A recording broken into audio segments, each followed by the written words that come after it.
એમ આ ઘર સભા છે ને એની જો એક મહત્તા સમજાય તો પણ કહેવાનો પ્રશ્ન ના આવે. કારણ કે આ ઘરના પ્રશ્ન એ આદિ અનાદિથી ચાલતા આવે છે, અત્યારથી નથી ચાલતા. એ પ્રશ્ન કેટલું મોટું સ્વરૂપ ધારણ કરે છે. ભારતના બે મુખ્ય ગ્રંથો રામાયણ ને મહાભારત, આ બંને ગ્રંથોની અંદર જે કંઈ વાત છે, જે કંઈ કથા છે, એ કોની કથા છે? તો બે કુટુંબની જ કથા છે. રામાયણની અંદર ભગવાન રામના એટલે કે દશરથ રાજાના કુટુંબની કથા છે. મહાભારતની અંદર શાંતનુનું કુટુંબ અથવા ધૃતરાષ્ટ્ર અને પાંડુ બે ભાઈઓનું કુટુંબ એની કથા છે. હવે જો કુટુંબના પ્રશ્નો થયા, કુટુંબમાં પ્રશ્ન થયા, રામાયણની અંદર આપણે જાણીએ છીએ દશરથ રાજાને 3 રાણીઓ, સવારે પહેલી થોડી ઘણી વાત થઈ ગઈ છે. તો કુટુંબમાં પ્રશ્ન થયા, અંદર અંદર બહેનોમાં પ્રશ્ન થયા, અને એ પ્રશ્નએ વિપરીત સ્વરૂપ ધારણ કર્યું. અને શું થયું? ભગવાન રામને ઘર છોડવું પડ્યું. એના ઘરના મુખ્ય માણસ દશરથ રાજાનું મૃત્યુ થયું, ધામમાં ગયા.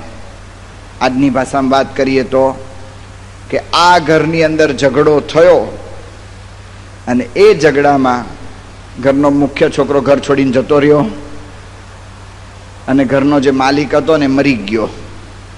એ થયું કે નહીં? એને લીધે આખું રાજ્ય ઊંચું નીચું થઈ ગયું. એક કુટુંબમાં એક પ્રશ્ન બસ.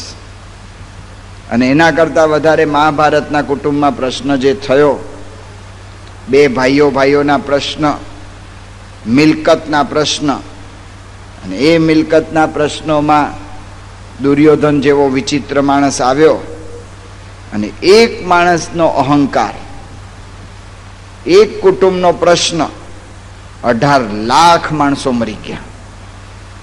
11 લાખ માણસો કૌરવોની છાવણીમાં અને 7 લાખ પાંડવોની છાવણીમાં. 18 લાખ, 18 અક્ષોહિણી સેના હતી, 18 લાખ પૂરી થઈ ગઈ, એક માણસ જીવતો નહીં.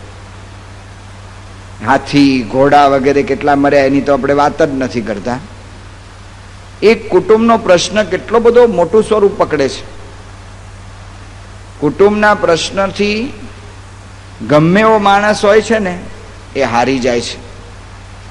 રોજ આપણે અનંત કેટલી બધી પ્રવૃત્તિ કરીએ છીએ, અને પ્રવૃત્તિની અંદર રોજ આપણો હેતુ એ જ હોય છે કે આપણે સુખી થઈએ. આપણો વિચાર શું હોય છે? આપણે આમ સામાન્ય આપણો વિચાર કરીએ તો કે આ વર્ષે છે ને ઘરમાં ફ્રીજ લાવી દઉં એટલે શાંતિ. કેટલાકને શું વિચાર હોય છે કે આ વર્ષે છે ને ઘરમાં એર કન્ડિશન મૂકી દઉં અથવા હું એર કુલર મૂકી દઉં ને એટલે શાંતિ. કેટલાકને એમ થાય કે આ વર્ષે છે ને ઘરમાં ફર્નિચર વસાવી દઉં ને એટલે શાંતિ. પણ ફ્રીજ કે એર કન્ડિશન કે એનાથી શાંતિ થાય છે? અમે ઘણી વખત જઈએ ને રસ્તા પર, ત્યાં આમ જોઈએ ને કોઈક સુખી માણસનું ઘર, તો આપણને એમ લાગે કે આ માણસ સુખી છે. પણ સુખ કે દુઃખનો આધાર છે ને આ બધી વસ્તુ નથી. 74માં અનુભવ થઈ ગયો. કોઠારી મહારાજ પ્રમુખ સ્વામી મારની સાથે હતા. સ્વામી બાપા ત્યાં લંડનમાં હતા. સોમવતી અમાસ આવીને હરિભક્તોએ વિનંતી કરી કે બાપા સોમવાર છે ને અમાસ છે, તો નદી સ્નાન કે દરિયા સ્નાન કે એવું કરીએ તો એનું પુણ્ય કહેવાય છે. બાપાએ ના પાડી કે અહીંયા તમારા કિનારા, બધા દરિયા કિનારા પર સ્ત્રીઓ અને પુરુષો જેમ તેમ ઉઘાડા પડ્યા હોય, અમને ન ફાવે. એટલે આવું કહ્યું. એટલે પછી બધા હરિભક્તોએ ગોત્યું. એક લોર્ડ મોન્ટેગ્યુ નામના સાહેબ હતા, રાજવી વંશના હતા, અને રાજવંશના રાજકુટુંબના લોર્ડ ફેમિલીના માણસ. એની આગળ પોતાનો પ્રાઇવેટ દરિયા કિનારો હતો. એટલે પ્રાઇવેટ દરિયા કિનારો હતો કે આ પ્રાઇવેટ દરિયા કિનારા પર કરીએ. સ્વામીએ સંમતિ આપી દીધી. સ્વામી લોર્ડ મોન્ટેગ્યુ સાહેબને ત્યાં ગયા હતા. મહેલ જેવો બંગલો કોઠારી મહારાજે પધરામણી કરી છે. ત્યાં બધું જોયું, કર્યું, બહુ રાજી થયા. એ પછી ત્યાં સમુદ્ર સ્નાન માટે બાપા પધાર્યા. સમુદ્ર સ્નાન કરીને બાપા ઠાકોરજીનું પૂજન કરવા બેઠા. વિવેક સાગર સ્વામી સંકલ્પ કરાવતા હતા. અધ્યાત્ર માસોત્તમે માસે, શ્રાવણ માસે, બધું નહીં, બધા સંતો સંકલ્પ કરાવે છે મહાપૂજામાં કે શેના માટે આ કરીએ છીએ? તો ધર્મ, અર્થ, કામ, મોક્ષ, ફલ પ્રાપ્તિ અર્થમ, અભિલાષ સિદ્ધિ અર્થમ. અમારે એમને ધર્મ, અર્થ, કામ અને મોક્ષ ફળની પ્રાપ્તિ થાય, અભિલાષની સિદ્ધિ થાય, આ બધી પ્રાર્થના કરે છે. એની અંદર એક સંકલ્પ કરાવે છે કે 10 લક્ષ્મી પ્રાપ્તિ અર્થમ, 10 પ્રકારે અમારા ઘરમાં લક્ષ્મી આવે, બારણામાંથી આવે, બારીમાંથી આવે, તિરાડમાંથી આવે, ગમે ત્યાંથી પણ લક્ષ્મી ઘરમાં આવે, આવી પ્રાર્થના કરાવે છે, આવો સંકલ્પ કરાવે છે. તો 10 પ્રકારે લક્ષ્મી 10 દિશામાંથી અમારા ઘરમાં આવે, તો આવો સંકલ્પ કરાવ્યો તો સ્વામીએ ઊભા રાખ્યા વિવેક સાગર સ્વામી કે હવે આને ક્યાં 10 પ્રકારે લક્ષ્મીની જરૂર છે, આપણે એને ઘરમાં જે આવ્યા, મહેલ જેવો સરસ બંગલો છે, આટલું સરસ સમૃદ્ધિ છે, એને એવો સંકલ્પ કરાવો ને કે અક્ષરધામ પ્રાપ્તિ અર્થમ. તો વિવેક સાગર સ્વામી એ સંકલ્પ કરાવ્યો. એટલે હરિભગત હતા, એણે સમજાવ્યું કે ભાઈ આ સ્વામી બાપા એમ કે છે કે તમને અક્ષરધામ મળશે. અક્ષરધામમાં તો સમજે નહીં, પણ સમજાવ્યું કે ભગવાનનું ઘર, સ્વર્ગ, હેવનમાં તમને જવા મળશે. તો ઓલા ભાઈ ચમકી ગયા, લોર્ડ મોન્ટેગ્યુ. એ કે ઉભા રહો, વેઇટ. કે શું છે ભાઈ? કે આ પ્રમુખ સ્વામી જે કે સાચું થાય? કે પ્રમુખ સ્વામી તો ભગવાનના ધારક પુરુષ છે, જે કે સાચું થાય. તો કે વેઇટ, હમણાં મારે કાંઈ અક્ષરધામની ઉતાવળ નથી, મારા ઘરના બૈરા 7 દાડાથી ભાગી ગયા છે, ને પેલા ઘરમાં લાવો, એ સંકલ્પ કરાવો. જો આપણને શું લાગે છે કે ઘરમાં ફ્રીજ હશે તો ઘરમાં શાંતિ રહેશે, ઘરમાં એર કુલર કે એસી હશે તો ઘરમાં શાંતિ રહેશે, ઘરમાં સારું ફર્નિચર હશે તો ઘરમાં શાંતિ રહેશે, ઘરમાં દરેક માણસને પ્રાઇવેટ ઓરડા હશે તો ઘરમાં શાંતિ રહેશે. તો ઘરની શાંતિ એનાથી નથી રહેતી. આ હકીકત છે, આ અનુભવ છે. પ્રિન્સ ચાર્લ્સ અને પ્રિન્સેસ ડાયના, આ બંનેને શું પ્રશ્ન થયો છે એ આપણને પ્રશ્ન થાય છે. પ્રિન્સ ચાર્લ્સ છે એ તો રાણીનો દીકરો, એને શું કરવાનું આપણે એમ પૂછીએ ને કોઈને કે આ પ્રિન્સ ચાર્લ્સ કરે શું? કે કાંઈ નહીં, રાણીનો દીકરો થઈ ગયો ને, બસ પતી ગયો, એને બધા સાધન માત્ર અંત આવી ગયો. એને કોઈ હવે સાધન કરવાના જ નહીં, એને નોકરી, ધંધો, વેપાર કશું સાધન જ નહીં, એને સાધન માત્રનો અંત આવી ગયો. એણે ઉદ્ઘાટનો કરવા, લોકોમાં પ્રવચન કરવા, એ એને અનુકૂળતા હોય તો, એને અનુકૂળતા ના હોય ને એને એમ થાય કે મારે હુઈ જવું છે તો હુઈ શકે, એમાં કાંઈ. એને ખાઈ પીને આનંદ જ કરવાનો, સરકાર પગાર આપે. એ પ્રિન્સ ચાર્લ્સની કેટલી સમૃદ્ધિ, સ્વામી બાપા એના મહેલમાં જઈ આવ્યા છે. અને એને અને એની રાણી પ્રિન્સેસ ડાયના બે ઇંગ્લેન્ડના ભવિષ્યના રાજા રાણી થવાના હતા. એને શું એવો પ્રશ્ન થયો હશે કે હમણાં ઈરાક અને અમેરિકાનું યુદ્ધ થયું છે, મંદી બહુ આવી ગઈ છે, એટલે આપણા ઘરનો કામવાળાને છૂટો કરે છે, તમે વાસણ ઉટકજો, એવો પ્રશ્ન થયો હશે.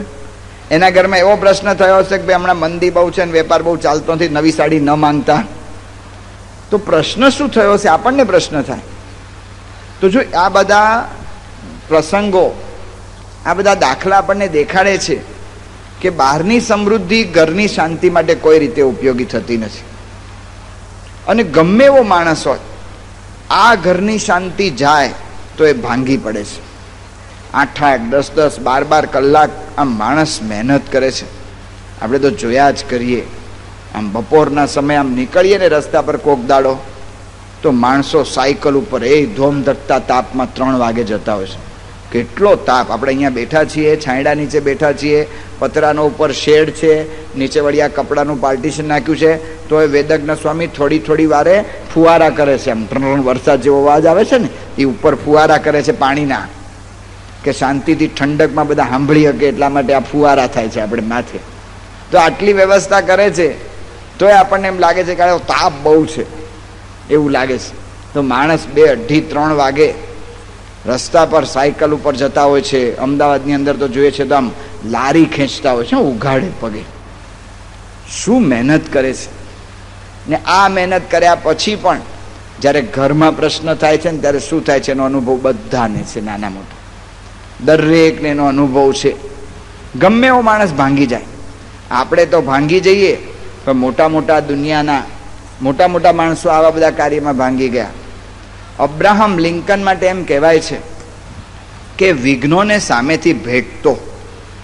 એના જીવનમાં ઘણા બધા વિઘ્ન આવ્યા, ત્યારે એણે કહ્યું કે ઓબ્સ્ટેકલ્સ, વિઘ્નો છે ને એ મારા માટે ઉપર ચડવાના સ્ટેપિંગ સ્ટોન્સ.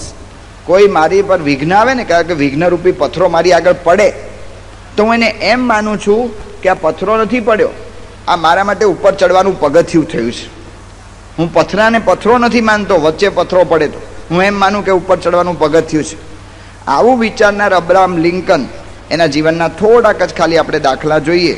એ અબ્રાહમ લિંકન 22મે વર્ષે એણે સૌથી પહેલાં ધંધો કર્યો. એક તો એ ભણી શકે એવી પરિસ્થિતિ જ નહોતી, એના મા બાપ કઠિયારા હતા. એની માએ એમ જાણ્યું કે આ છોકરો થોડો ઘણો હોશિયાર છે, એટલે એના ઘરમાં કોલસાથી અબ્રાહમ લિંકનને પાટિયા ઉપર ABCD લખતા શીખવાડ્યું. એમાંથી અબ્રાહમ લિંકનને અભ્યાસનો વિચાર સૂઝ્યો અને અબ્રાહમ લિંકન એની બાજુમાં એના ગામની બાજુમાં લાઇબ્રેરી હતી, એ લાઇબ્રેરીમાંથી પુસ્તકો લાવતો. એ પુસ્તકો લાવતો તો 8 કિલોમીટર કે 6 કિલોમીટર દૂર લાઇબ્રેરી, ચાલતા જવાનું, ચાલતા આવવાનું. અમેરિકામાં જે સ્થળે એ લોકો રહેતા હતા ત્યાંથી એટલું જવાનું હોય, અને જો શિયાળામાં બરફ પડ્યો હોય તો આટલા બરફમાં પગ ખૂંપી જાય. જો બરફમાં ઉઘાડે પગે માણસ જાય તો માણસ મરી જાય. અબ્રાહમ લિંકનના ઘરમાં બરફ માટે ઓલા પહેરવાના એવા બૂટ આવે છે, આપણે અહીંયા વરસાદમાં જેવા ગમબૂટ આવે છે ને એવા બરફના પણ બૂટ આવે છે. એવા બૂટની વ્યવસ્થા નહોતી. અબ્રાહમ લિંકન પોતાના પગ ઉપર કોથળા બાંધે, કોથળા બાંધી અને પોતે જાય 6 કિલોમીટર, ચોપડીઓ લાવે, વાંચે. આ રીતે ભણ્યો એ માણસ. આટલો પુરુષાર્થ સાથે ભણ્યો. 22મા વર્ષે એણે ધંધો કર્યો, નિષ્ફળ. ધંધામાં દેવાળું ફૂક્યું, કાંઈ વાંધો નહીં, બીજું કામ કરશું. 23મા વર્ષે ચૂંટણીમાં પડ્યો કે આ ધંધો સારો હશે, તે ચૂંટણીમાં પડ્યો. ચૂંટણીમાં કોઈ એને જીત્યો નહીં, હારી ગયો ચૂંટણીમાં, કાંઈ વાંધો નહીં.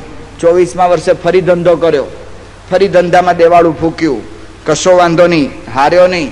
અબ્રાહમ લિંકન 25મા વર્ષે ફરી ચૂંટણીમાં ઊભો રહ્યો, ભગવાનની ઈચ્છા છે, 25મા વર્ષે ચૂંટણીમાં જીત્યો.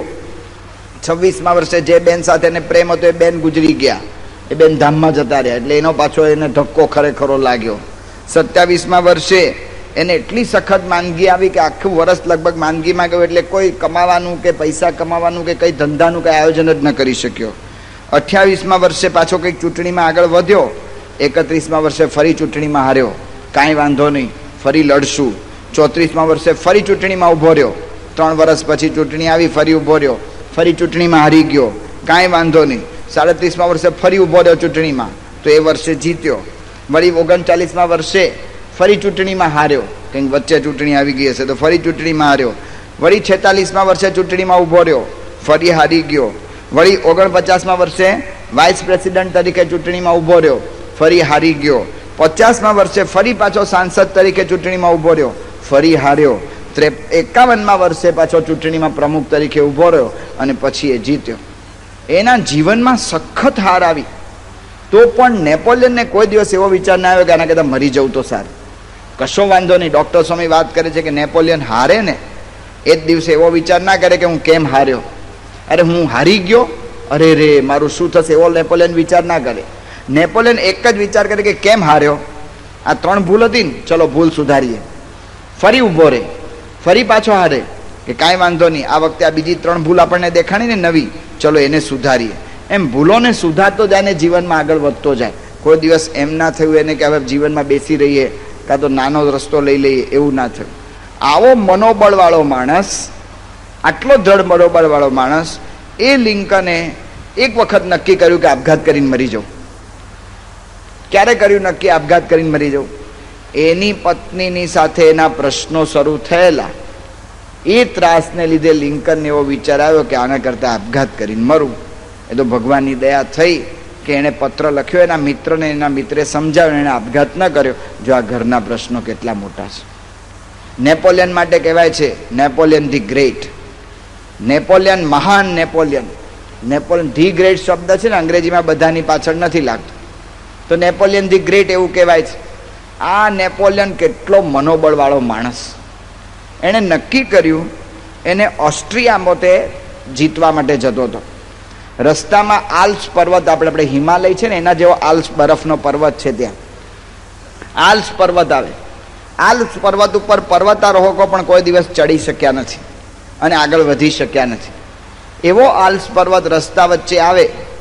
એ નેપોલિયનના સૈન્યને આખું એણે કહ્યું, બધા સૈનિકો ઊભા રહી ગયા, આલ્પ્સ પર કેવી રીતે ચડવો? નેપોલિયન કે આગળ વધો. અરે કેવી રીતે આગળ વધાય? આગળ વધો, હું તમને કહું છું કે આલ્પ્સ ખસી જશે. એ શું કે નેપોલિયનની આજ્ઞા આલ્પ્સ માનીને આમ ફર કરતો આમ જતો રે. આલ્પ્સ તો એમને ઊભો રહ્યો અને નેપોલિયને પોતે એના સૈન્યને એટલો જુસ્સો, એટલું બળ આપ્યું ને, નેપોલિયનનું આખું સૈન્ય આલ્પ્સ જીત્યું અને આલ્પ્સને પાર કરી અને ઓસ્ટ્રિયાને જીત્યું. ઓસ્ટ્રિયાને જીત્યું. આવો દ્રઢ મનોબળવાળો માણસ. ગમે તેવા સંજોગોમાં નેપોલિયન હારે નહીં. નેપોલિયન મનથી કોઈ દિવસ તૂટી ના પડે. આવો નેપોલિયને લખ્યું છે ને આત્મકથામાં કે મેં સુખના સળંગ 6 દિવસો જોયા નથી. એના એક કારણ એનું એ હતું કે એની પત્ની જોસેફીન હતી ને, એ બીજા કોઈક ભાઈની સાથે વ્યવહાર કરતી હતી. આને લીધે નેપોલિયનને એટલો બધો ધક્કો લાગ્યો. જો આ ઘરના પ્રશ્ન ભલભલા માણસને આમ મૂંઝવી દેવા પ્રશ્ન, આ બધા પ્રશ્નો ખાલી નાના ઘર, અરે શું કહેવાય, પહેલાના જમાનામાં તો એવું નહીં, અત્યારે આની સંખ્યા વધી ગઈ છે. પહેલાં તો એવું હતું કે મોટા ઘરમાં ને એવા બધામાં પ્રશ્ન થાય, નાના ઘરવાળા સખે દખે પડી રહે. અત્યારનો જમાનો છે ને આપણો આગળ વધી ગયો. જેમ જેમ જમાનો આગળ વધતો ગયો અને જેમ જેમ આધુનિક બધી શોધખોળ થતી ગઈ છે ને, એમ એમ આપણા શરીર અને આપણા મન એ સુખ અને સગવડથી ટેવાઈ ગયા છે. અને એને લીધે શું થયું કે આપણી સહન શક્તિ ઓછી થઈ ગઈ. જો પહેલાંના જમાનામાં છે ને કોઈ પણ માણસ 12-15 કિલોમીટર તો હાલી જ કાઢે, એમાં કંઈ પ્રશ્ન જ ન થાય. અને ભરવાડો તો ઢોરા ચરાવવા માટે કેટલું એ 15-20 કિલોમીટર ચાલે. પણ અત્યારે અમારા સારંગપુરના બસ સ્ટેન્ડ ઉપર જો ને તો ફાળિયાવાળા ભરવાડે લાઈનમાં ઊભા હોય. એને હવે સહનશક્તિ ઘટી ગઈ, એ છગડો ગોતતા હોય, એ કંઈક વાહન ગોતતા હોય છે, એને પણ સહનશક્તિ ઘટી ગઈ. આપણે પહેલાંના જમાનામાં જોઈએ છે કે ઘરમાં આપણે જોઈએ, જૂના ઘરો બધા જોઈએ છે તો નળિયાવાળા ઘરમાં નહીં પંખો, નહીં લાઇટ, નહીં કોઈ વ્યવસ્થા, અને લોકો આખી જિંદગી કાઢી ગયા. આપણી કેટલી પેઢી જિંદગી કાઢી ગઈ. ને અત્યારના ખાલી 12 કે 2 વાગ્યા સુધી પંખો ચાલુ હોય, પણ પછી ઠંડક થયા પછી જો ઇલેક્ટ્રિસિટીનો પાવર જાય ને તો જીબી બોર્ડને આપણને એમ થાય કે આવા ને આવા કેવા ભેગા થયા છે. વળી ભાજપનું કંઈક કે, બીજાનું કે, ત્રીજાનું, બધાનું કહીએ. જો સહનશક્તિ ઘટી ગઈ છે, એ સહનશક્તિ જે બહારથી ઘટી ગઈ ને એ અંદરથી ઘટી ગઈ. માણસ એકબીજાનું સહન નથી કરી શકતો. આપણો અત્યારનો મોટો પ્રશ્ન એ છે કે આપણે એકબીજાનું સહન નથી કરી શકતા. અને એ કેટલી હદ સુધી આજે થઈ ગયું છે. હું તો ખાલી ગામડાઓની જ વાત કરું છું. અમારે સારંગપુરની આજુબાજુના ગામડાની વાત કરું, ત્યાંનો અમને અનુભવ હોય. સારંગપુરની આજુબાજુમાં આ સહનશક્તિ ઘટી ગઈ એનો કેવા મોટા પ્રશ્નો થાય છે. એક ઘરમાં એક બેન, એને એના બેનનો કાગળ આવ્યો કે મારા દીકરાનું વેવિશાળ છે તો તમે પધારજો. એટલે એ બેને એના પતિને કહ્યું કે મારી બેનના દીકરાનું વેવિશાળ છે, કહેતા કે એના ભાણિયો થાય ને, કે મારા ભાણિયાનું આપણું વેવિશાળ છે તો આપણે જઈએ. એના પતિએ ના પાડી દીધી કે આપણે નથી જવું. કે કારણ શું? કે આપણો ફલાણો પ્રસંગ હતો ત્યારે તારા બેનને બનેવી નહોતા આવ્યા, એટલે આપણે આમાં નહીં જવાનું. આ બધું તમારે વ્યવહારમાં તમે બધા સમજતા હો છો. ઓલો માંડવે ઓલો વરરાજા આવી ગયા હોય ને, અને વરરાજા માંડવે બરાબર આવ્યા હોય ને ત્યારે જ ઓલાને ખબર પડે કે તમારો ભાઈ માનતો નથી ને લગ્નમાં આવતો નથી. ઓલો બિચારો વરરાજાને એક બાજુ મૂકીને ઓલાને કે ભાઈ સાહેબ તું ગમે એમાં આવ. કે ના, જ્યારે આપણા ભાગ પડ્યા ત્યારે તે મને આટલા 1000 રૂપિયા નહોતા આપ્યા, કે બધું તને આપી દઈશ પણ તું મારો પ્રસંગ અત્યારે સાચવી લે. ક્યારેક કયું વેર લેવું ને બધું તમને વ્યવહારમાં વધારે ખબર હોય છે. તમે કરો છો એવું મારો કહેવાનો ભાવ નથી, પણ વ્યવહારમાં માણસને વધારે ખબર હોય છે. તો કહેવાનું શું છે કે આવી રીતે કહ્યું કે આપણે આ પ્રસંગે નથી જવું. હવે ઓલા બેને કહ્યું કે વાંધો નહીં, આપણે ન જઈએ, તમે ખોટું પકડી રાખો છો, તેમ છતાં આપણે ન જઈએ, ચલો તો આપણા છોકરાને મોકલીએ તો પ્રસંગ સચવાય જાય. મારી બેનને એમ લાગે કે કોક આવ્યું. નથી જવાનું એટલે કોઈએ નથી જ જવાનું. એનો પતિ એવો હશે. અને પછી બપોરના એનો પતિ ખેતરેથી પાછો આવ્યો. રોજની ટેવ મુજબ જે કંઈ વસ્તુઓ ખેતરમાં લઈ ગયા હોય એ બધું ત્યાં ઓસરીમાં મૂકે, હાથ પગ ધોવા જાય ને આ બેન બધી વસ્તુઓ ઠેકાણે મૂકી આવે. બપોરના સવારથી ગયા છે એના પતિ તો ઓલી કપાસ ઉપર નાખવાની દવા આવે ને, જીવડા માટેની દવા, એ લાવીને ઓસરીમાં મૂકી. અને આ બેને એ કપાસની દવા પી લીધી, આપઘાત કરીને બેન મરી ગયા. આ જો ઘરના પ્રશ્ન. એક કુટુંબ સુરતમાં રહે, હીરા ઘસવાનું કામ કરે. અમારા બધા એ બાજુના વિસ્તારના હીરા વધારે ઘસતા હોય છે. તે હીરા ઘસવાનું કામ કરે. છોકરો ને એની બહુ 2 જણા. એની મા અહીંથી ગામડેથી ત્યાં ગયા. મા ત્યાં ગયા અને ઓલા હીરા ઘસવાનું કામ કરતા હતા. એ ઘરની અંદર ત્યાં મા ગયા અને એ જ દિવસે વળી બરાબર મહેમાન આવી ગયા. ઓલા વહુ હતા, એણે મહેમાન માટે બધું રાંધ્યું વ્યવસ્થિત, સારું રાંધ્યું. મહેમાન બધા જમી રહ્યા. અને જમ્યા પછી મહેમાનને આવી રીતે સાસુએ જોયું રસોડામાં જઈને કે વધ્યું ઘણું, લગભગ અડધો અડધ વધ્યું. એટલે સાસુએ થોડી વહુને ટકોર કરી કે બેટા રાંધવું ખરું પણ માપમાં રાંધવું, એવી થોડી ટકોર કરી. જે ભાષામાં કર્યો ને જે ભાતમાં કર્યો એ તમને બધાને વધારે અનુભવ હોય એટલે એને ટકોર કરી. બીજે દાડે સવારના મહેમાન નાસ્તો કરવાના હતા એટલે ઓલા બેને, ઓલી વહુ હતી એને જે કંઈ ઓલું ટાઢું બાઢું હશે રાતનું બધું વધેલું ખરું 50% જેટલું, એ બધી રાતની ઓલા ઢેબરા ને રાતની ભાખરી ને રાતની ખીચડીને કંઈક આમ હલાવીને વઘારીને કંઈ આપી દીધી ને એવું બધું કંઈક કર્યું.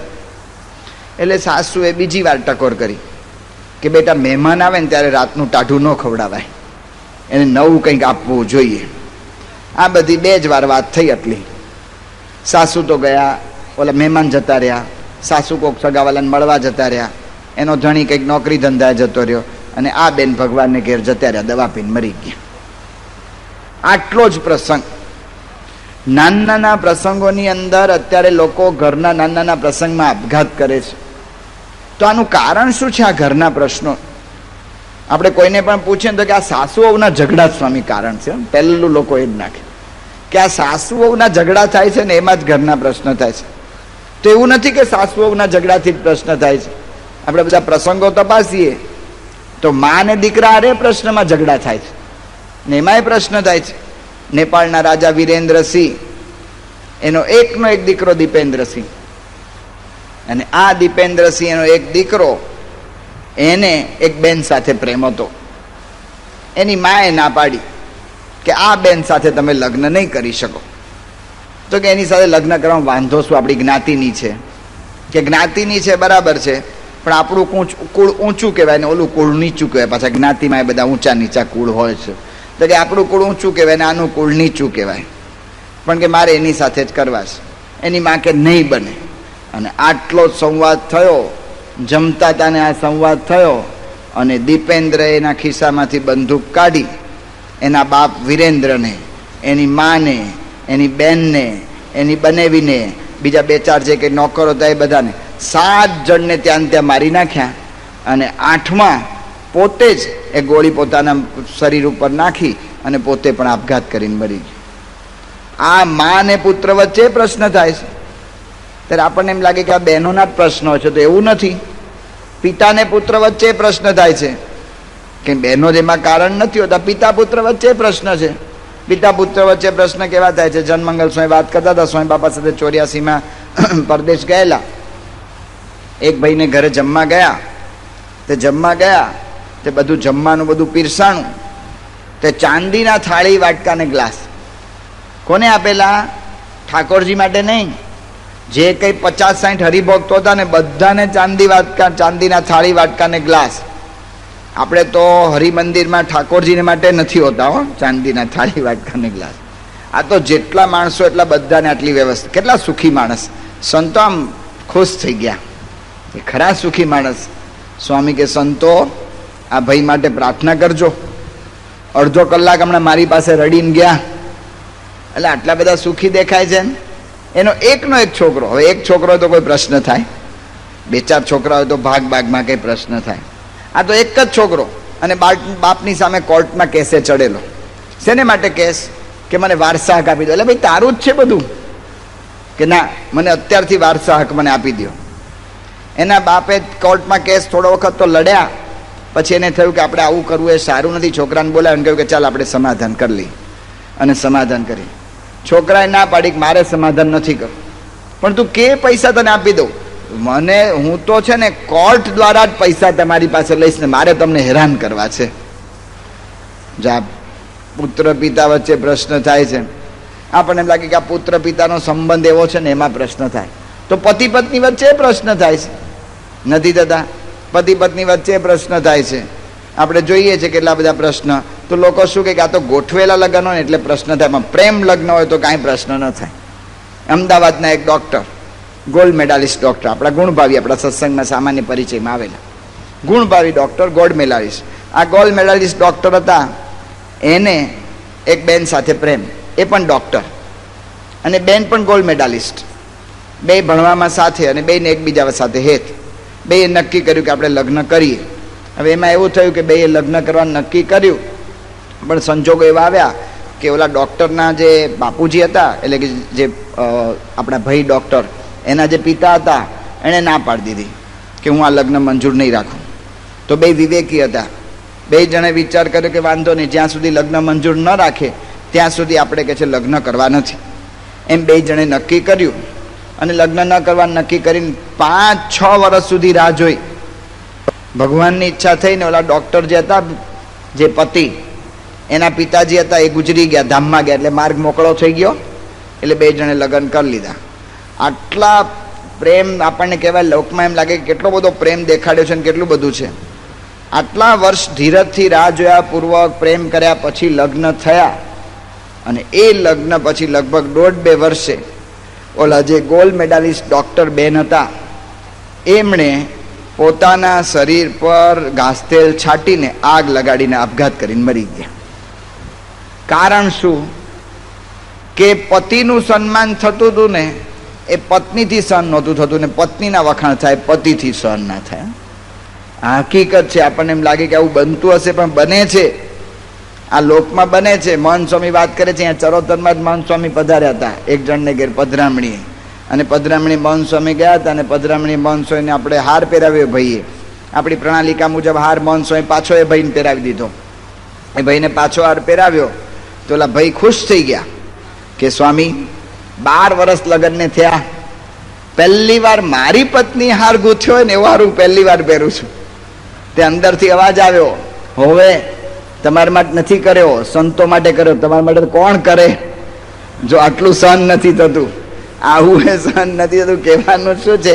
ને હકીકત છે, બે એકબીજા ઉપર વટ પડવાય છે. તમારે અલંગમાં બધા શેઠિયાઓ, તે અલંગમાં વચ્ચે ઓલું શિપિંગ યાર્ડમાં સરકારી થોડુંક ઓલું તકલીફ થયેલી કંઈ, એટલે શિપિંગ યાર્ડની અંદર ઓલું શિપ તોડવાનો ધંધો થોડો વખત બંધ થઈ ગયેલો. તો એ શેઠિયાઓ છે ને રોજ ત્યાં અલંગના બંદરે જાય. હવે અલંગ બંદરે ગરમી થાય, બપોરે ખાવાનું ટાઢું આવે, ટિફિનમાં આવે, એ બધું ખાવા પીવાનું, ગરમીમાં રહેવાનું.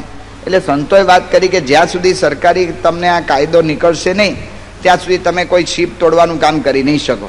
તો શું કામ તમે ત્યાં જાઓ છો રોજ બંદરે? ઘરે રહો ને, એસી તમારે ફર્સ્ટ ક્લાસ છે ઘરની અંદર, ઘરમાં સરસ મજાની ગરમ ગરમ રોટલી ને આ કેરીનો રસ ને બધું જમો ને, આ સુખિયા થાવ. શું કામ ત્યાં જાઓ છો? એ કે સ્વામી તમે આ વાતમાં સમજો નહીં. કે અમે શું સમજીએ નહીં? કે અમે બહુ ઘરમાં બેસી રહીએ ને તો મારો વટ ઉતરી જાય કે આ નવરાજ છે. જો પતિ છે ને પત્ની પર વટ પાડવા માંગે છે, અને પત્ની છે ને પતિ ઉપર વટ પાડવા માંગે છે. આ પ્રશ્ન બધા એ છે. પ્રશ્નનું મુખ્ય કારણ શું છે? દરેકને પોતપોતાનો અહંકાર સાચવવો છે. અહમ અને મમત્વ. એ પછી અહમ અને મમત્વ સાસુઓ વચ્ચે હોય, કે અહમ અને મમત્વ બાપ દીકરા વચ્ચે હોય, અહમ અને મમત્વ પતિ પત્ની વચ્ચે હોય, પણ પ્રશ્ન માત્રનું કારણ, આખા દુનિયાના પ્રશ્ન માત્રનું કારણ એક જ છે, જે શ્રીજી મહારાજ આપણને કહ્યું, અહમ અને મમત્વ. જ્યાં સુધી આ સ્વભાવના પ્રશ્ન ન ટળે ને ત્યાં સુધી આપણા કોઈ પ્રશ્નોનો અંત આવે એવું નથી.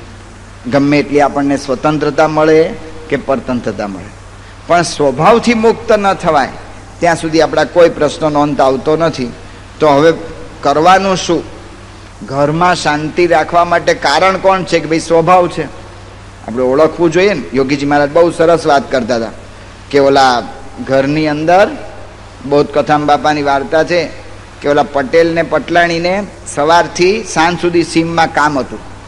કંઈ ઓલું લણણી બરણી કરી લીધી હશે ને કંઈ અનાજુ બધું ઉપણવાનું હશે ને એવું કંઈક હશે, લેવાનું હશે. એટલે તો હવે છોકરાને કહ્યું, સવારના પોરમાં પટલાણીએ સવારના પોરમાં સુખડી, અમારી કાઠિયાવાડની વાત થાય છે એટલે રોટલા, સુખડી અને કંઈક થોડું ઘણું દાળ શાક જેવું બનાવી અને ઘરમાં રસોડામાં મૂકી દીધું.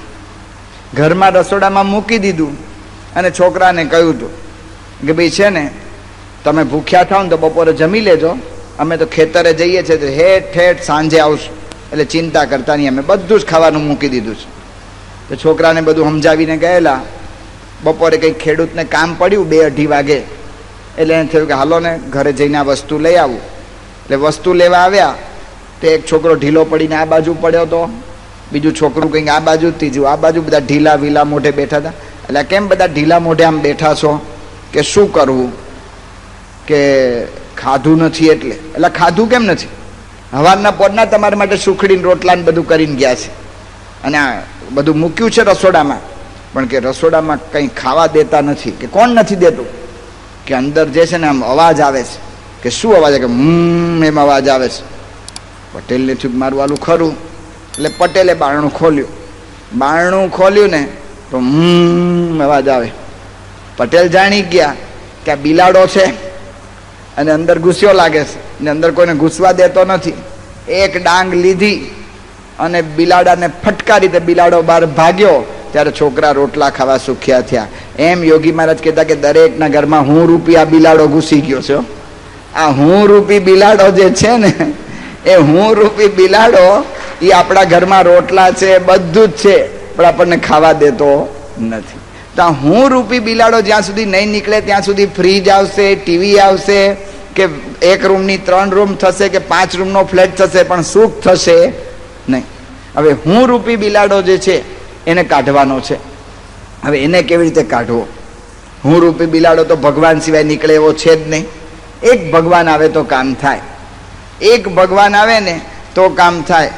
જો ભગવાન આવે તો બધું જ થાય. તો એટલા માટે ભગવાનને જો ઘરમાં લાવીએ ને તો હું રૂપી બિલાડો નીકળે. જેમ શ્રી કૃષ્ણ ભગવાન એ પોતે પ્રગટ થયા અને ભગવાન જેલમાં પ્રગટ થયા અને વસુદેવ અને દેવકીના બેયના બંધન હતા, પણ આવી રીતે વસુદેવ ને દેવકીને હાથમાં બંધન, બેડીઓ રાખેલી હતી. પણ શ્રીમદ ભાગવત લખે છે કે ભગવાન જેવા પ્રગટ થયા ને હાથમાંથી બેડીઓ છૂટી ગઈ. બેડીઓ છૂટી ગઈ, જેલના બારણા ખુલી ગયા. જો ભગવાન પ્રગટ થાય ને બધા જ બંધનમાંથી મુક્ત થઈ જવાય. એમ બધા જ આપણી રીતે હું ને અહમ ને મમત્વ બધા જ બંધનો છે ને એ દૂર થઈ જાય જો ભગવાન પ્રગટ થાય. તો ભગવાન ઘરમાં ક્યાંથી પ્રગટ થાય? તો એટલા માટે કહે છે કે જેના ઘરમાં ભક્તિ ને જ્ઞાન, એ ઘર આવી વસે ભગવાન. જ્યાં છે સંત તણા સન્માન, એ ઘર આવી વસે ભગવાન. જેના ઘરમાં ભક્તિ ને જ્ઞાન આવે, ધર્મ જેના ઘરમાં આવે, એના ઘરમાં સાક્ષાત ભગવાન આવીને વાસ કરે. ભગવાનને જો ઘરમાં લાવવા હોય ને તો ભક્તિ, જ્ઞાન, ધર્મ બધા લાવવા જોઈએ. ભક્તિ માતાએ દર્શન આપ્યા બહેનોને ગઢડાની અંદર. બહેનોએ અન્નકોટ કર્યો. ભક્તિ માતા પ્રસન્ન થઈ ગયા કે ઓહો, આટલા ભાવથી અન્નકોટ કર્યો. સાક્ષાત ભક્તિ માતા પ્રગટ થયા. ભક્તિ માતા પ્રગટ થયા, બહેનોએ દર્શન કર્યા. કોઈક બેન દોડ્યા મહારાજને કહેવાય કે મહારાજ ભક્તિ માતા દર્શન દે છે. મહારાજ કે ભક્તિ માતાને કોક અહીંયા અખંડ રે, અખંડ રે. બહેનોએ જઈને પ્રાર્થના કરી કે ભક્તિ માતા અખંડ રહો. ભક્તિ માતા કે હું પતિવ્રતા છું, ધર્મ જો રહેશે ને તો હું રહીશ. તો મહારાજ શું બોલ્યા કે જ્યાં ધર્મ ને ભક્તિ રહેશે ને ત્યાં હું અખંડ રહીશ. તો ઘરમાં જો ભક્તિ આવશે તો આપણા ઘરનું આખું વાતાવરણ બદલાઈ જશે. વાતાવરણ બદલાવવા માટે આપણે બધો પ્રયત્ન કરીએ છીએ ને, કે આમ બધું કેટલું બધું પ્રયત્ન કરે છે, પરફ્યુમ છાંટીએ, બીજું કરીએ, ત્રીજું કરીએ. પણ જો ભક્તિ અને જ્ઞાન અને ધર્મ જો ભગવાનમાં આવશે, અરે ઘરમાં આવશે, તો ઘરનું વાતાવરણ બદલાઈ જાય. વાતાવરણ બદલાઈ જાય. ઘણી વખત સંતો આજ સવારે ના વાત કરી કે ઘર મંદિર ક્યાં કરશો? તો કે દાદરા નીચે દેખાડે જગ્યા. હવે ભગવાનને એવી જગ્યાએ બેહાડે એને પછી એના ઘરમાં કંઈ આવે ભગવાન? જ્યાં ભગવાનને, જેના આધારે આખું ઘર ચાલવાનું છે, એ ભગવાનને ઓલો દાદરાનો ખૂણો હોય ને ત્યાં નાખી દે ગોખલામાં, કે જે કોઈ ખૂણો વાપરવાનો ન હોય, ત્યાં જોડા મૂકવામાં ચાલે એવો હોય, એ ખૂણો નાખીએ. પણ ઘરમાં ફર્સ્ટ ક્લાસ મંદિર હોય. અક્ષરપીઠના કેટલા સરસ મંદિરો અત્યારે બધા બહાર પડ્યા છે. આમ કોઈ પણ આવે ને એ મંદિર જુએ ને ખુશ થઈ જાય. એ મંદિરમાં રોજ 2 ટાઈમ આરતી થતી હોય. રોજ સવારના ઘરમાં આરતીનો રણકાર હોય. એ ઘરની અંદર રોજ ભગવાનને 3 ટાઈમ ઠાકોરજીને થાળ ધરાવાતો હોય. જો ભક્તિની પરંપરા છે, આ કરતા હોય ને છોકરામાં સંસ્કાર પડે જ. રોજ 3 ટાઈમ થાળ થતો હોય. 3 ટાઈમ થાળ એટલે કે સવારના નાસ્તામાં જે કરતા હોય, દૂધ ધરાવતો દૂધ ખાલી, બપોરે જે જમતા હોય. ભગવાન એમ નથી કહેતા કે રોજ મને મિષ્ટાન આપો. ભગવાન એમ નથી કહેતા કે રોજ નવું નવું બનાવો. જે આપણે યથા દેહે તથા દેવે. ભગવાન તો ભાવના ભૂખ્યા છે. જેતલપુરની અંદર ઓલા જીવણ ભગતની વાત આપણે જાણીએ છીએ કે જીવણ ભગત હતા. રોજ બધા શેઠિયાઓ મહારાજની માટે કોઈ બરફી લાવે ને, કોક પેંડા લાવે ને, કોક વળી લાડુ લાવે ને. જીવણ ભગતને રોજ ઈચ્છા થાય કે મારે મહારાજને જમાડવા છે, રોજ ઈચ્છા થાય, પણ શું જમાડવું, પોતાની આગળ કંઈ હતું જ નહીં. અને પછી એક દિવસ તો રાતના બહુ સંકલ્પ થયો, સવારના પોરમાં 2-3 વાગે ઉઠ્યા, એની પત્નીને ઉઠાડી કે ઉઠ, કે શું કે મહારાજને આજે મારે જમાડવા છે, કંઈક બનાવી દે. પણ ઘરમાં કંઈ છે જ નહીં, જે હોય એ બનાવ. તો ઓલા મઠનો લોટ અને એનો રોટલો બનાવ્યો. કે શાક તો ક્યાં છે, ઘરની બહાર ઓલા ખડ થાય ને, ખડ બધું, એ ખડમાં જે ઓલું ઘાસ ઉગ્યું એમાં ભાજી થાય, એ ખડની ભાજી બધી લીધી અને એ બાફી. તેલ તો ઘરમાં હતું જ નહીં, થોડું મીઠું નાખ્યું, ખડની ભાજી થોડી બાફી દીધી કાચી પાકી. ઓલા ઉતાવળ કરે જીવણ ભગત, જટ લાવ, તે કાચો પાકો રોટલો. કે હવે શેમાં લઈ જવો, થાળી જ નહીં ઘરમાં. ઓલું ગંદુ કપડું પડ્યું ને મોહાતા જેવું, એ કપડું લીધું, એમાં બાંધ્યો રોટલો ને ભાજી, અને ઉપર પહોંચ્યા. સવારના પોરમાં રોજ મહારાજ જેતલપુરમાં મોલ ઉપર અગાસી હતી, એમાં બેસીને બધાને દર્શન દે. જીવણ ભગત પહોંચ્યા ને હાથમાં પોટલી જોઈ એટલે પાર્ષદોને શંકા ગઈ, એટલે હું લાવ્યો, કઈ નહીં બાપા, કારણ કે આ તો બધું સિક્યુરિટી ગાર્ડનું આપણે ધ્યાન રાખવું પડે, આપણે સ્વામી આગળ જવું હોય, આમ કરડાકી નજરી કરે ને બેહી જ જવું પડે. તો આ રીતે કે કઈ નહીં બાપા, એમ કરી અને તો બેસી ગયા. મહારાજે કહ્યું કે ઓલા ભગતને બોલાવો, લાવો અહીંયા બોલાવો. હવે મહારાજ બોલાવે એટલે કંઈ કહેવાય નહીં, એટલે તરત જીવણ ભગત તો ઉપડ્યા. ઓલાએ કહ્યું, પાર્ષદોએ કહ્યું, જોજો કંઈ આપતો નહીં હો. હા બાપા, કંઈ નહીં આપું. એટલે ઓલું છુપાવવા માટે બગલમાં મૂકી દીધી પોટલી. અહીંયા પોટલી મૂકી, પણ આપણે આમ પગે લાગવું હોય તો 2 હાથ છૂટા જોઈએ, એટલા માટે પોટલી લઈ અને આમ નીચે મૂકી. અને જ્યાં નીચે મૂકીને મહારાજના ચરણનો સ્પર્શ કરવા જાય છે, મહારાજે પોતે જાતે હાથમાં પોટલી લઈ લીધી. પોટલી મહારાજે લીધી, મહારાજે ગાંઠ છોડી. મહારાજ કે ભગત શું લાવ્યા છો, એમ કરીને મહારાજે રોટલો લીધો. સંતો લખે છે જેના દર્શન કરતા વખતે, સ્નાતમ ચંદન ચર્ચિતમ નિજ જનૈ પુષ્પસ્રજાલંકૃતમ પ્રાત સૂર્યમયુખ સેવિત મુખમ શ્રીચંદ્રશાલોપરી. ભગવાન પોતે સવારના પોરમાં સ્નાન કરી લીધું છે. ભગવાનને સંતોએ સરસ મજાના ચંદનની અર્ચા કરેલી છે. મહારાજે સરસ મજાના વાઘા ધારણ કર્યા છે, મસ્તક ઉપર પાક ધારણ કરી છે. સંતોએ પુષ્પના તોરા, પુષ્પના હાર, પુષ્પના બાજુબંધ, પુષ્પના કડા, એમ બધા ભગવાનને પુષ્પના શણગાર સજાવેલા છે. અને એ વખતે સૂર્ય ઉદય થયો છે, અને પ્રાતઃ સૂર્યમયુખ, સવારના પોરનો લાલ સૂર્ય ઉદય થયો છે.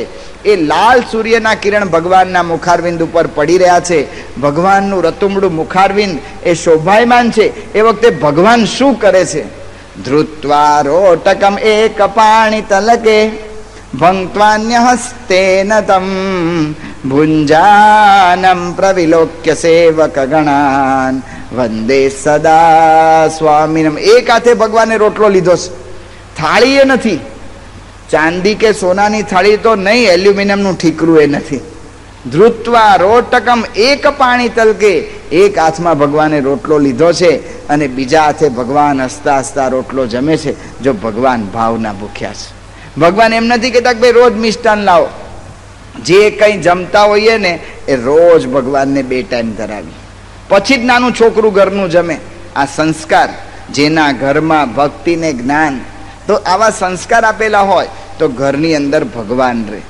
અને બીજું શું, તો સ્વામી બાપાએ જે અત્યારે આજ્ઞા કરી, જે હમણાં વીંછી સાહેબનો પ્રસંગ કયો કે ઘર સભા થતી હોય, રોજ ઘરની અંદર બધા ભેગા થઈ અને થોડું ઘણું ભજન કીર્તન કરતા હોય.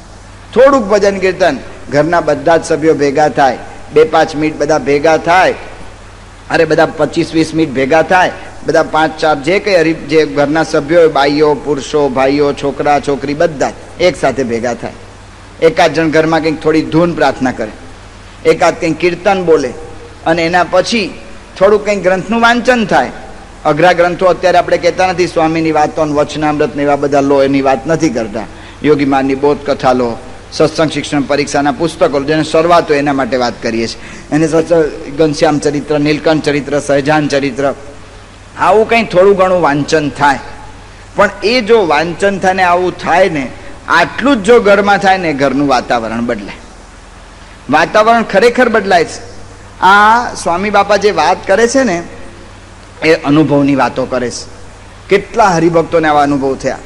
લલિતભાઈ નામના એક ભાઈ, ભામોદરા ગામ એમનું, અમારે તળાજા બાજુ એ ગામ આવ્યું ભામોદરા, અને ભામોદરા બાજુના લલિતભાઈ હરિભગત હતા.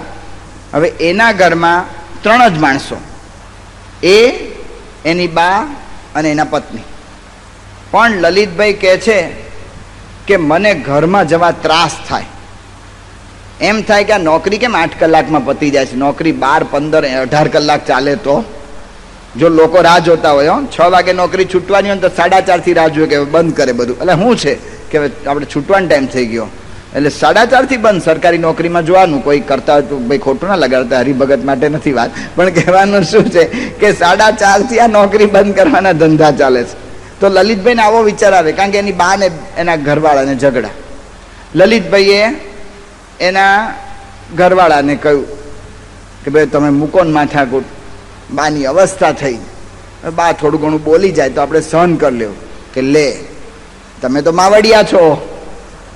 એટલે લલિતભાઈ એની બાને કહ્યું કે બા હવે નવા આવ્યા હોય, એને આ ઘરમાં સેટ થતા વાર લાગે, મેડમ તમે માથાકૂટ મૂકો ને, તમે થોડું ચલાવી લો. કે તું તો બહુ ગેલો થઈ ગયો. હવે એને તો 2 બાજુ દબાવવાનો આનો અનુભવ તમને થયો હોય તો કહેવાનું શું છે કે આ રીતે આ 2 બાજુ દબાવવાનું. હવે આને કરવું શું? લલિતભાઈ સંતોને પૂછ્યું. સંતો કે ઘર સભા ચાલુ કરો. લલિતભાઈ ઘરમાં આવ્યા અને કહ્યું કે આપણે ઘર સભા કરવાની છે. ઘર સભાની વાત કરી એટલે કે આવી રીતે કરવાની બધી વાત કરી કે આ ટાઈમે કરશું. બીજું તો કોઈ ઘરમાં તૈયારી કરનાર હતું નહીં. લલિતભાઈ પોતે જ બેસી ગયા અને ધૂન કરી સ્વામી નારાયણ નારાયણ નારાયણ. એની બા આવીને સભામાં બેઠા. બા આવીને સભામાં બેઠા. એની પત્નીએ જોયું કે ઓલી બેઠી છે એટલે મારે નથી જવું. ના ગયા એના પત્ની. 2 જણથી ઘર સભા થઈ. બીજે દાડે એના પત્નીએ જલ્દી કામ બધું પતાવી દીધું, થોડું કામ રાખી મૂક્યું કે રાતના પછી કરીશ, એમ કરીને એના પત્ની વહેલા જઈને ઘર સભામાં બેસી ગયા. એટલે એની બા ના બેઠા કે ઓલી બેઠી છે તો હું જવું જ નહીં. ઘરમાં 3 જ માણસો, પણ ઘર સભા 2 માણસથી થાય. 4 મહિના સુધી આ રીતે ઘર સભા 2 માણસથી થઈ. પણ પછી ઘર સભાની અંદર 3 જણ બેઠા અને ધીમે ધીમે એટલો બધો સંપ થઈ ગયો. લલિતભાઈ લખે છે કે હવે હું 2 વર્ષ સુધી બહાર નીકળું ને તોય મારા ઘરમાં કોઈ દિવસ ઝઘડો નહીં થાય. જો આ વાતાવરણ બદલાય છે. આ ઘર સભા શું કરે છે? આપણે જે શાંતિ ફ્રીજ લાવીને કે પછી ફર્નિચર લાવીને કે એસી લાવીને કે ટીવી લાવીને ઈચ્છીએ છીએ ને, એ આ ઘર સભા લાવે છે. આ સ્વામી બાપાની આજ્ઞા છે. યોગીજી મહારાજે કહ્યું કે પ્રગટની 1 આજ્ઞા બીજી કરોડ આજ્ઞા કરતા અધિક છે. આ એનો અનુભવ થાય છે કે બીજું ગમે એટલા કરોડ પ્રયત્ન કરો પણ આ પ્રમુખ સમાજની 1 આજ્ઞા પડે ને કેટલો થઈ જાય છે. કેટલા બધા આવા તો પ્રસંગ છે. ઓલા યોગેશ નામનો છોકરો ઘરમાં 16 વર્ષનો છોકરો થયો. 16 વર્ષનો છોકરો થયો એટલે સંસ્કૃતમાં અમને ભણાવ્યું છે કે પ્રાપ્તે તું 16 વર્ષે પુત્રમ મિત્રવત આચરેત. 16 વર્ષનો છોકરો થાય ને પછી એને બહુ સલાહ સૂચન ન આપવી, એની યારે મિત્રની જેમ વર્તવું. નહીં તો 16 વર્ષનો છોકરો થાય ને આપણે એમ લાગે કે હું કિકલાને આમ લઈને ફરતો તો એમ આપણું ન માને, કંઈક કેસો ને તરત હામો થશે. એટલે પછી એને બહુ શાંતિથી એની યારે કામ લેવું જોઈએ. તે ઓલા યોગેશને એના બાપ કંઈ વાત કરે એટલે યોગેશનું તો મગજ ચડે, કારણ કે યોગેશ તો પાવરમાં આવી ગયેલો, જુવાની ફૂટેલી. એટલે યોગેશ હામો થાય. યોગેશ હામો થાય એટલે એનો બાપ પછી ગુસ્સો જાય એટલે ધોલ ધપાટ કરે, સારી પેઠે છોકરાને મારે. અને કોઈ પણ મા બાપ એના છોકરાને મારીને ક્યારેય રાજી થતા નથી. દરેક મા બાપને બહુ દુઃખ થાય છે પછી. એટલે એના બાપે પછી સંતોને વાત કરી કે સ્વામી હું બહુ મારું છું છોકરાને ને મારે આ કાયમનો પ્રશ્ન છે તો મારે કરવું શું? એટલે પછી યોગેશને કરવું શું એવો વિચાર નાખ્યો. એટલે પછી સંતોએ કહ્યું કે ઘર સભા કરો, પણ આગ્રહ ના કરતા, યોગેશને ખાલી કહેજો, હઠાગ્રહ કરીને બેહાડવા પ્રયત્ન ન કરતા, કાંઈ વાંધો નહીં, કશું નહીં કરું. અને ઘર સભા ચાલુ કરી. ઘર સભા ચાલુ કરીને યોગેશને કહ્યું કે આ ટાઈમે આપણી ઘર સભા થશે. તો યોગેશ માને તો યોગેશ સાનો, એટલે એ તો ફરવા જ જતો રહે. પછી ધીમે ધીમે ઘર સભામાં બધા બેસવા માંડ્યા. અને એ ભાઈ લખે છે કે એક દિવસ યોગેશને બેસવાનો સંકલ્પ થયો. એ દિવસથી યોગેશ ઘરમાં બેસતો થયો. અને બેસતો થયો એ યોગેશ આજે બાળ મંડળનો સંચાલક થઈ ગયો. જો પ્રશ્નો બધા ટળી ગયા ને, ઘરના પ્રશ્નો. આપણે એમ લાગે ઘરના તો કેટલા પ્રશ્ન છે. એક ભાઈ લખે છે ભરતભાઈ શાહ, સોરી, ભાલચંદ્રભાઈ સીતાપરા. પ્રસંગ તો ઘણા બધા છે પણ ટાઈમ પૂરો થઈ ગયો આપણે બહુ નથી કહેતા. ભાલચંદ્રભાઈ સીતાપરા, એ બાલચંદ્રભાઈ છે, એ બાલચંદ્રભાઈ લખે છે કે મારો સ્વાદીઓ એટલો સ્વભાવ ને કે ઘરમાં રોજ જમવા બેસું ને અને જો થોડું ઘણું આઘું પાછું હોય ને થાળી પછાડું. થાળી પછાડું એટલો નહીં, રોટલાનો સીધો ઘા કરું, બાર કૂતરો જ ખાય, બીજું કોઈ વચ્ચે ઊભું ના રહી શકે એવો ઘા કરું. એવી મારો કે છે મારો સ્વભાવ. અને આખું ઘર જ્યાં સુધી હું જમું નહીં ત્યાં સુધી ટેન્શનમાં હોય. જે મંદિરમાં ઠાકોરજીનો થાળ ના થયો ને ત્યાં સુધી ભંડારી ટેન્શનમાં હોય, એમ આખું ઘર છે ને ભાલચંદ્રના ઉપર ટેન્શનમાં હોય કે એ જમી રહે ને એમને જો શાંતિ રહી તો સારું, નહીં તો રોજનો પ્રશ્ન. એના ઘરમાં એણે ઘર સભા શરૂ કરી. ઘર સભા શરૂ કરીને એ કહે છે કે આ ઘર સભાની જે કંઈ વાતો થાય એમાંથી ધીમે ધીમે મને જ્ઞાન થતું ગયું અને મને ખબર પડવા માંડી કે આપણે ચલાવી લેવું, સરળતા રાખવી, આગ્રહ ન રાખવો. અને મને એવું થયું, એનાથી મેં જ પોતે જાતે મારા રસોડા પર લખ્યું કે જમતા જમતા મૌન રાખવું અને ગુસ્સો ખરાબ વસ્તુ છે, એવું મેં જ મારા રસોડા પર લખ્યું. ને આજે ગમે તેવું હોય ને હું જમવાનું ચલાવી લઉં છું. જો આ પ્રશ્નો ઘરના કેટલા બધા નાના મોટા પ્રશ્ન